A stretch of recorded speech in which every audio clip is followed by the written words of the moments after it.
Avant de débuter cette vidéo, je tenais à vous dire que j'ai sorti un livre. N'hésitez pas à regarder sur ma boutique Etsy, il s'agit d'images de poupées d'horreur générées par IA. N'hésitez pas à regarder, j'ai également deux notices Lego que j'ai fait, il y en a une qui est sortie il y a pas longtemps. N'hésitez pas à regarder et sur ce, bonne vidéo.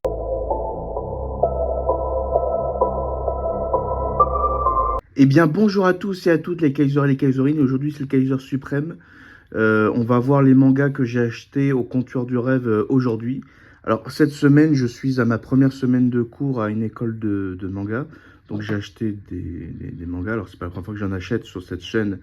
Et je vais vous montrer ce que j'ai acheté cette semaine.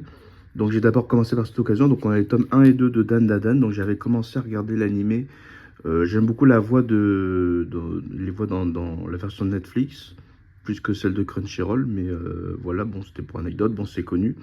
Alors, c'est un truc un peu décalé où il y a à la fois du surnaturel et des extraterrestres. Et en fait, elle croit aux extraterrestres et lui, il croit...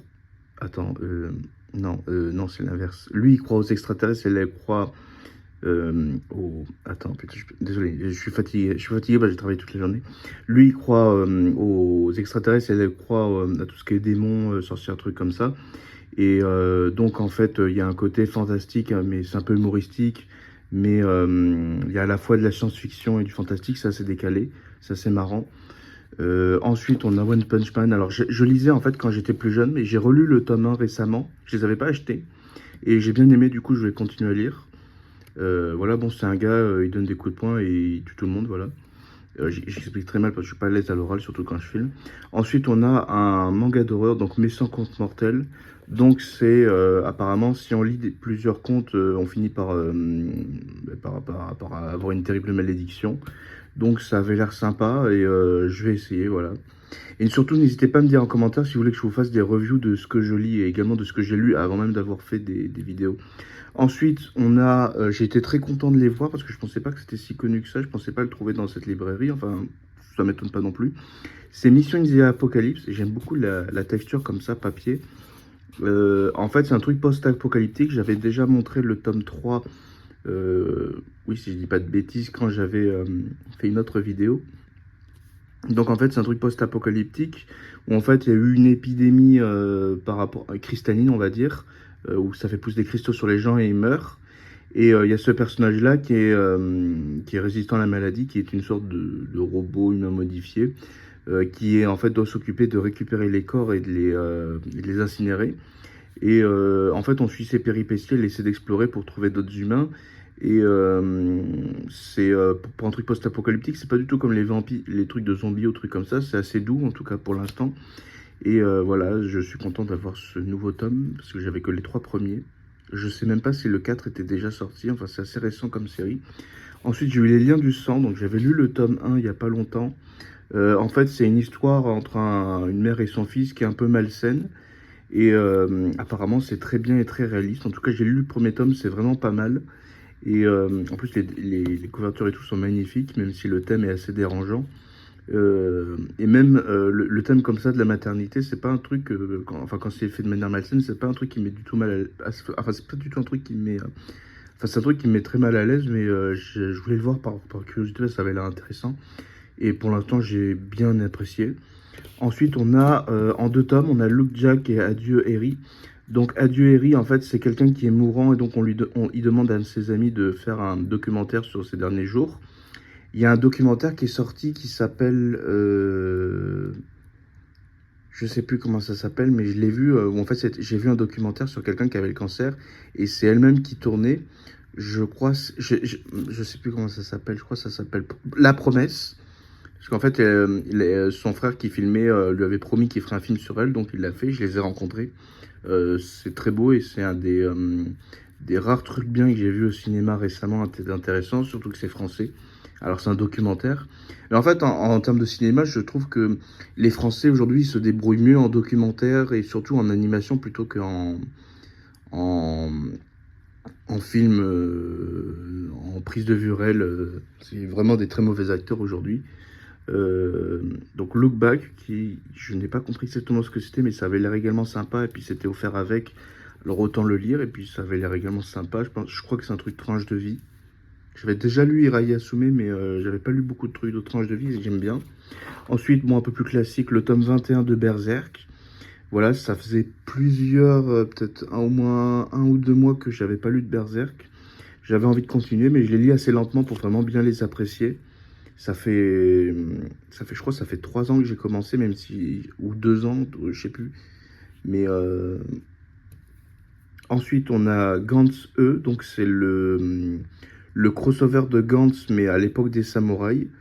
J'étais curieux de le lire, même si j'ai pas beaucoup vu Gantz, je connais pas bien, mais je vais pas ouvrir de peur de tomber sur certaines illustrations que vous savez si vous connaissez bien Gantz. Je ne sais pas si c'est le cas pour Gantz aussi, ce genre d'illustration, mais voilà. Et ensuite, on a Gannibal, donc j'en avais entendu parler il y a plusieurs mois, c'est récent. Enfin, c'est récent, c'est actuel.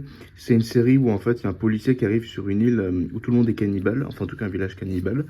Et donc apparemment, c'est assez bien, et donc j'avais envie de lire ça.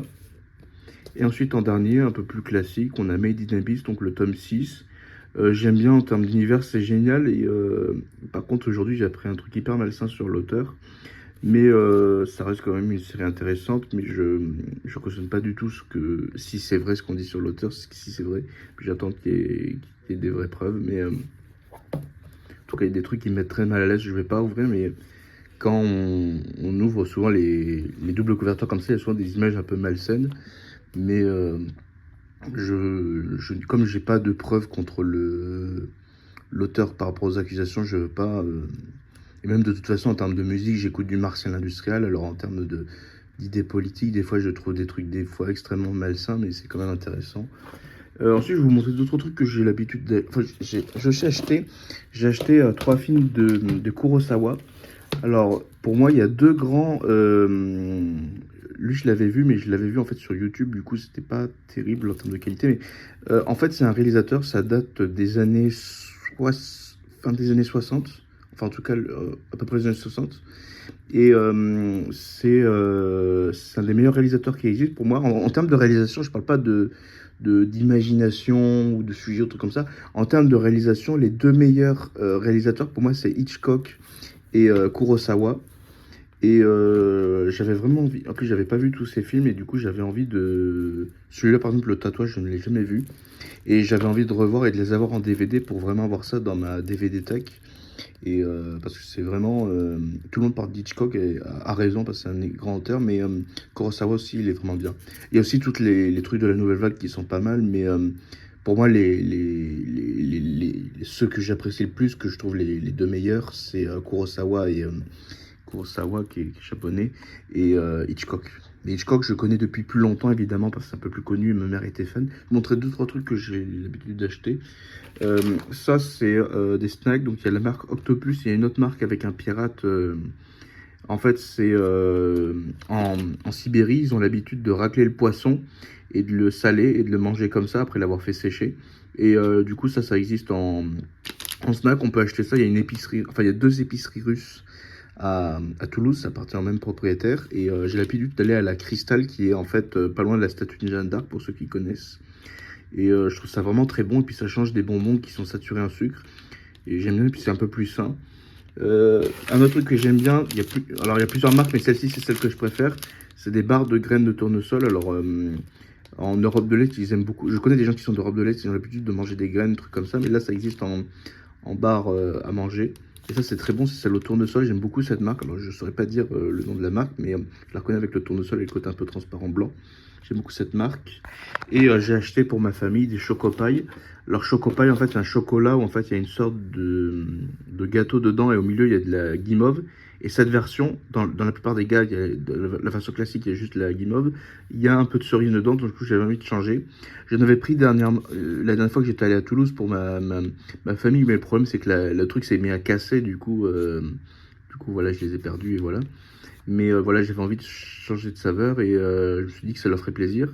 Et d'après certaines rumeurs, d'après certaines sources, et c'est pas des rumeurs qui viennent d'Internet, c'est des rumeurs qui viennent de certains médias, apparemment, cette version-là, donc où vous avez ce logo-là, l'original, je crois, et ben en fait, ce serait Poutine en fait quand il boit son thé, il mangerait ça avec ça. pour accompagner. Beaucoup de Russes le font. Et en fait, c'est pas russe, c'est un truc qui vient de Corée du Sud. Mais en fait, les Russes adorent ça. C'est des très gros consommateurs de cette marque. Tous les Russes connaissent cette marque. Pas forcément, je pense pas que tous les Russes mangent ça. C'est pas, par exemple, tout le monde, tous les Français mangent pas de, je sais pas, de Nutella ou de cacolac, mais enfin sûrement pas de cacolac, il n'y en a peut-être pas tant que ça. Mais c'est assez connu en Russie, il y en a dans pas mal d'épiceries russes. Et également, qu'est-ce que je veux dire, sur les Chocopaï, petite anecdote. En fait, au nord de la Corée du Sud, donc à la frontière avec la Corée du Nord, il y avait une usine, enfin il y a une usine où il y a des employés qui viennent vraiment de Corée du Nord, qui sont payés moins cher, qui travaillent et qui en fait, comme ils n'ont pas le droit d'avoir à cause de la Corée du Nord, de salaire en cash, mais en fait, enfin de salaire en cash, de pourboire en cash, il leur donne des chocopailles, il leur donnait des chocopailles. Et en fait, il y a eu tout un trafic de chocopailles. Il y avait vraiment des cartels qui vendaient des chocopailles. Il y avait de quoi raconter tout un film d'action.